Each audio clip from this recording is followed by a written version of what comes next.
Aujourd'hui, j'aimerais bien vous donner les clés pour avoir accès à son inconscient parce que l'inconscient, c'est un océan, c'est très très difficile d'y accéder et le souci, c'est que tout changement, toute transformation, elle se passe au niveau de l'inconscient. Elle ne se passe pas au niveau de conscient, mais au niveau de l'inconscient.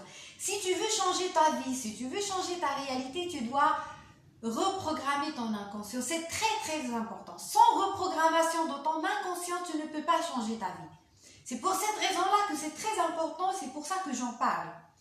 Et pour changer et reprogrammer son inconscient, il faut avoir accès à cet inconscient. Parce que souvent, l'inconscient, il est caché, on ne sait pas où il est.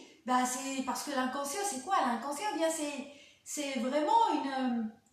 C'est une entité qui est vraiment invisible, qui fait partie de notre esprit, de l'esprit humain, qu'on ne voit pas. Ce qui fait que ça devient très très difficile, c'est-à-dire de le voir et de voir ce qui se passe dans cet inconscient-là. D'où l'intérêt et la nécessité d'avoir des clés pour ouvrir la porte de cet inconscient-là et de voir clairement ce qui se passe dedans pour pouvoir le changer. Eh bien, afin d'avoir accès à l'inconscient, il n'y a pas mieux. Et ça, c'est vraiment... Ça vous donne accès automatiquement à votre inconscient d'une manière à la fois, c'est ludique, c'est facile, c'est accessible. Et ça, c'est accessible chaque jour, plutôt chaque nuit. Et bien, pour avoir accès d'une manière facile et rapide à l'inconscient, eh bien, on peut y accéder à travers les rêves. Oui, le rêve, parfois, le rêve, c'est pas juste de n'importe quoi, parce que qu'est-ce qui se passe souvent? On ne donne pas trop d'importance au rêve. Alors que le rêve, c'est vraiment une porte vers notre inconscient. Tout ce que tu vois dans tes rêves, eh bien, ce n'est que la traduction de ce qui se passe dans ton inconscient. Si tu veux voir ce qui se passe au niveau de ton inconscient, eh bien, fais très attention à ce qui se passe dans tes rêves. Si par exemple, dans tes rêves, tu vois que tu es poursuivi, que quelqu'un est en train de te poursuivre, eh bien évidemment, le rêve, il communique par symbole. Plutôt l'inconscient, d'une manière générale, communique par symbole, par des signes, des codes, etc. C'est à toi de les décoder, de les déchiffrer. Donc, c'est ce qui fait que l'inconscient ne peut pas te parler de la même manière que moi je te parle maintenant. Ne parle pas directement, il te parle indirectement par les biais des signes et des codes. C'est à toi de les décoder. Par exemple, quand tu fais un rêve et là tu vois que tu es poursuivi, il y a un lion ou je ne sais pas qui est en train de te poursuivre, eh bien, qu'est-ce que ça reflète en quelque sorte? Eh bien, ça renvoie, ça reflète en quelque sorte une certaine peur à l'intérieur de toi. Ce qui fait que la peur, elle est enregistrée dans ton inconscient. Et ton inconscient, il est là en train de te la montrer dans le rêve. Ce qui fait que là, il n'y a personne là qui est en train de te poursuivre physiquement, matériellement. Ça ne veut pas dire qu'il y a quelqu'un dans le futur qui va te poursuivre. Non. Il ne faut pas tomber dans une lecture futuriste de rêve. Le rêve, il reflète ta réalité, c'est-à-dire ta réalité dans le présent. Bien évidemment, il y a le rêve qui peut t'ouvrir certaines voies vers le futur, etc. Mais ça, c'est différent et on a une autre lecture de ce type de rêve. Par contre, ce qui se passe souvent et la majorité de nos rêves, eh bien, c'est juste des messages de l'inconscient.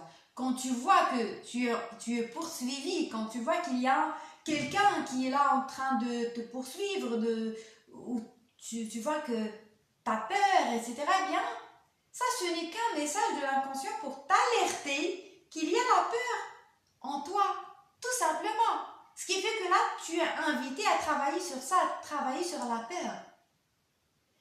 Par exemple, tu peux bien évidemment faire cette expérience-là. Et là, maintenant, aujourd'hui, par exemple, tu peux décider de devenir très, très, très vigilant au moment c'est-à-dire de ton rêve, pour que tu puisses t'en rappeler, et tu vas te rendre compte que ton rêve, ce n'est que la traduction de ce qui se passe dans ta journée. Ce qui fait que là, le rêve de la nuit reflète ce que tu as vécu dans la journée, sauf que l'inconscient n'arrive pas bien évidemment à communiquer directement, et il communique par des signes.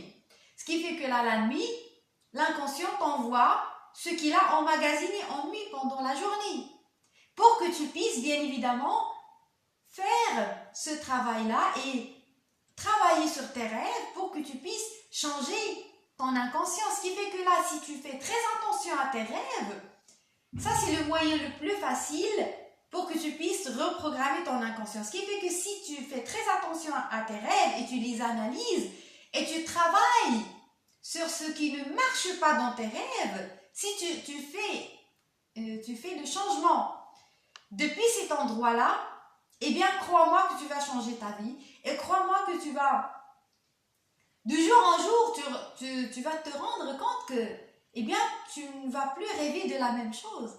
Si par exemple, là, aujourd'hui, tu ne fais que rêver, tu ne fais que faire des cauchemars, et là, tu rêves des scénarios qui sont catastrophiques, etc. Ce qui fait que là, tu vas te rendre compte que, eh bien même au niveau de tes rêves, ça change. Tu commences à... Parfois même,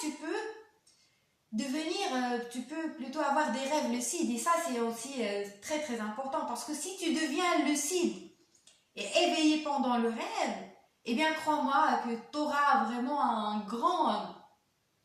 ça aura un grand impact sur ta vie de manière générale, parce que si tu te réveilles pendant le rêve, eh bien tu seras réveillé aussi pendant la journée, parce que souvent on oublie qu'on est en train de rêver, c'est une forme de mise en abîme, ce qui fait que là, le rêve nocturne, ce n'est que le miroir de rêve diurne. On est en train de rêver d'une manière générale. On rêve le jour et on rêve aussi la nuit, parce que la vie est un rêve. On est en train de rêver.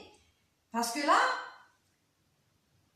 ce qui se passe dans la nuit, on est en train de rêver, on sait qu'on est en train de rêver. Quand on se réveille le matin, on se dit « Ah, j'étais en train de rêver ». Mais on ne se dit pas, quand on se réveille de jour, on ne se dit pas « Ah, bon, j'étais en train de rêver ». Parce que là, dans la majorité des cas, on est en train de se réveiller. Parfois, on ne sait pas quand est-ce qu'on est éveillé, quand est-ce qu'on est endormi. On est en train de rêver tout le temps.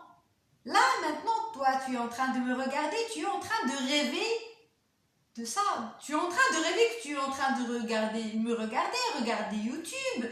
Mais tout ça, c'est un rêve. On est en train de rêver. Et moi aussi, je suis en train de rêver, que je suis en train de faire une vidéo, je suis en train de te parler de l'inconscient, ce qui fait que la vie est un rêve. Et quand tu comprends ça, et quand tu décides de devenir lucide, de te réveiller pendant ton rêve, le rêve de la nuit, le rêve nocturne, le rêve classique, bien évidemment, je parle c'est-à-dire le rêve de la nuit, quand tu deviens éveillé, tu deviens lucide, tu te rends compte que tu peux changer le cours des événements qui se passent dans ce rêve et changer le scénario dans ce rêve. Et si tu te réveilles pendant ce rêve, tu feras la même chose pendant la vie. Tu vas avoir le même impact dans la vie, tu vas te rendre compte que la vie ce n'est qu'un rêve, et c'est à ce moment-là que tu vas décider, tu auras plutôt le pouvoir de changer ta vie. D'où l'importance de se donner, c'est-à-dire de se rendre compte de l'importance des rêves. C'est très très important de faire ce travail-là, le travail sur l'inconscient, en allant ouvrir la porte de ce monde, le monde nocturne, le monde des rêves, pour pouvoir, bien évidemment, reprogrammer son inconscient.